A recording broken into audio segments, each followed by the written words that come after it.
Yo, what's going on? It's your boy K every day. It's your boy K.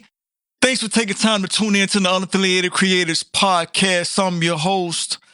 I don't know about y'all, but I keep telling myself that I'm not going to keep covering this Drake stuff. You know, it's 2025, man. It's time to move on to big and better things. But I can't lie, y'all. Drake, he continues to move the needle. So, hey, I can't help it, man. I got to talk about Drake, or if I don't talk about it, somebody else going to talk about it. So if you haven't been living under a rock, Drake just recently put out a freestyle. I'm pretty sure it's titled Fighting Irish Freestyle.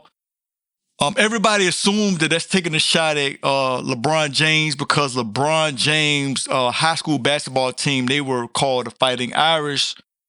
So you can kind of connect the dots. That's more likely who he was talking about.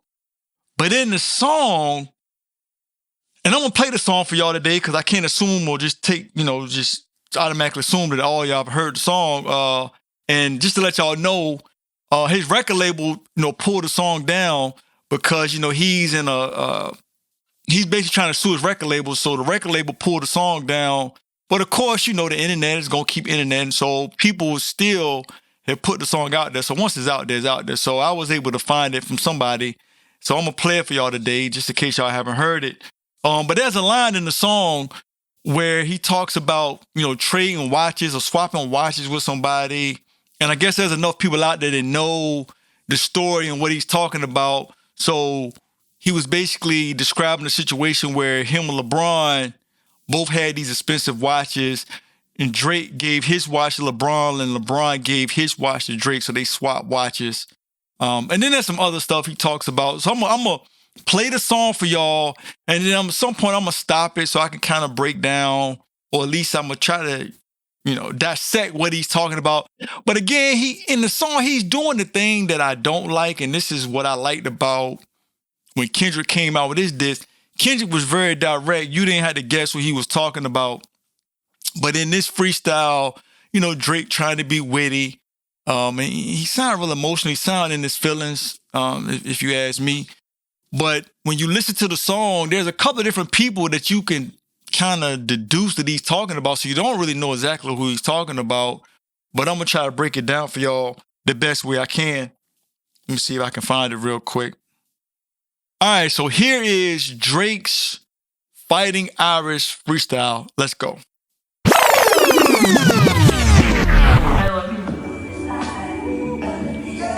Yeah, the summer is over, I missed it. Barrel was smoking, I kissed it. Fair showed us the renters for Texas, it's unrealistic.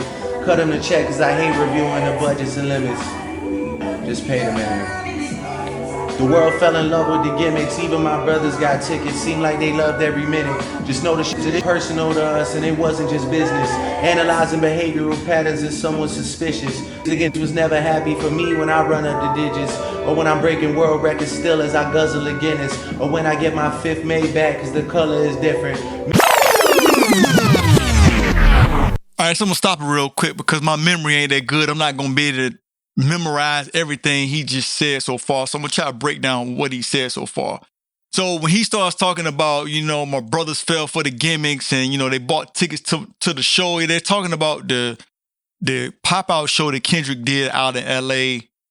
He basically, what he's saying is there was people like LeBron James was there, DeMar DeRozan was there, and I'm pretty sure there was some other people that was there that Drake felt either should have stayed neutral, shouldn't have went to the show, or they should have picked a side, meaning that they should have been on Drake's side, but instead they chose to go to the pop-out show. So Drake feels some kind of way about that. He like, yo, I thought we was brothers. I thought we was cool. In your time of need, when you was down and out, you came to my house. Now, I'm talking about DeMar DeRozan right now. You came to my house. We sat down, chopped it up. I had your back when you played for the Toronto Raptors, and now you gonna go to the pop-out show. And then, him and LeBron was tight. They was cool at one point. Drake went on his show, the barbershop show. And then they had some business dealings, or they used to do certain things together. Of course, Drake would go to the games. They used to hang out. And, it seemed like they were real close. But when LeBron went to the pop-out show and they showed him like he was having a good time, Drake felt some kind of way. So that's what he's talking about. Is about, they fell for the gimmicks and they bought tickets to the show. When he says the line about he bought so many Maybachs because the color's different, that sounds like it's a play on Rick Ross. Rick Ross has Maybach music. And, the fact, when Rick Ross came out with his diss towards Drake, he kept making it a point. He kept calling Drake a white boy. So, that's all about, you caught up in somebody's color. So I think that's what Drake, he's basically taking a stab at Rick Ross by saying I bought different Maybachs because the color was different. But I digress. Let's keep it going. Remember we traded watches, I gave you the Arabic dial, you gave me a numbered edition. You would even check up on my son like a pediatrician. Sure convinced the gang it was rooted in love when it isn't. Showed me how different we are, there's blessings in juxtaposition. I guess now you boys gotta abandon your summer tradition. Cold shoulders I gave in the Hamptons, it come with the distance. Figured we was always gonna be close like ovens and kitchens. I was sadly mistaken, the loyalty wasn't a given. It's all good. So when he starts talking about vacationing in the same places with these guys, everybody assumes he's talking about LeBron because, it's been, it's wide news has been put out there. It's been talked about that every summer or in the off season, LeBron always goes on vacation. Normally it's him, Carmelo Anthony, Dwayne Wade, and I'm forgetting who the other person is. But anyway, it's 4 of them, and they normally always go on vacations in the off season. And Drake is saying that he vacations in these same spots that they be at. So, now there's tension in the fact that that LeBron either picked a side or he didn't stay neutral. So now I guess it just gets a little odd when they vacation in the same spots. Now the line where he talks about cold shoulders in the Hamptons, he could be talking about 2 people. Again, this is why I wish he would be a little bit more direct in, taking the shots or letting you know who he's talking about. So LeBron goes to those parties a lot, so he could be talking about LeBron. But at the last party, Lil Wayne was there. And the reason why we know that this even happened, because Lil Wayne even came out and said it. He was like, the only person that talked to Lil Wayne at that party was Glorilla. And this is coming from Lil Wayne. Drake was at that party. So for him to say this line that, he gave somebody the cold shoulder in the Hamptons, he could be either talking about LeBron or he could be talking about Lil Wayne because he didn't even speak to Lil Wayne at the party. But again, this is why I wish a lot of these rappers would be a little bit more direct when they taking these shots at each other, and everything always got to be subliminal. We got to sit here and be racking our brain trying to figure out who they talking about. But again, I digress. Let's go. I'm sitting out of blues for you saying it wasn't malicious. Talking about we family, well I'm not the cousin to visit. God forbid we ever gotta tarnish your public image. All that brother talk as if I really discovered a sibling. 6 degrees, my memories retrieving our humble beginnings. And people grabbed the shovel and dug up some ditches. Cover my body in dirt, but that wasn't me. That wasn't me. All right, so there's a lot of people online right now that don't like this line, right, or this little part of the song that he's talking about. So everybody automatically assuming that when he's talking about, throwing dirt on your name, I would hate to ruin your public image. A lot of people just feel that he got to be talking about LeBron because that's one of the things that a lot of people applaud LeBron for is he's had such a long career. And as far as we know, we've never heard of anything at least get put out in the public of LeBron doing something stupid, him, cheating on his wife, him being abusive, being a bad father, or anything like that. For the most part, he's pretty much had a squeaky clean image, at least of what the public knows. Now, we don't know what goes on behind closed doors, but again, people just feel that that's just good that he's had such a long career and that at the top to this point, nobody, he doesn't have any dirt on him. Let's just put it that way. But I digress. Let's keep it going. That was a body double, and we've done dozens of switches. Chickens tried to light the front gate up, it wasn't for Christmas. I said a prayer that morning for Sean, and it wasn't religious. It came from a place of desperation and utter submission. Rapping was over for now, it came like a sudden decision. I don't give a fuck about you snakes or these other musicians. I'm sitting with my family, I'm going to prison. And we all crashing out together, my brother's complicit. Who put a pipe bomb in your trunk? It was an exhibit. I'm trying to blow the doors off shit when you touch the ignition. But then I gotta remember who made this shit into fruition.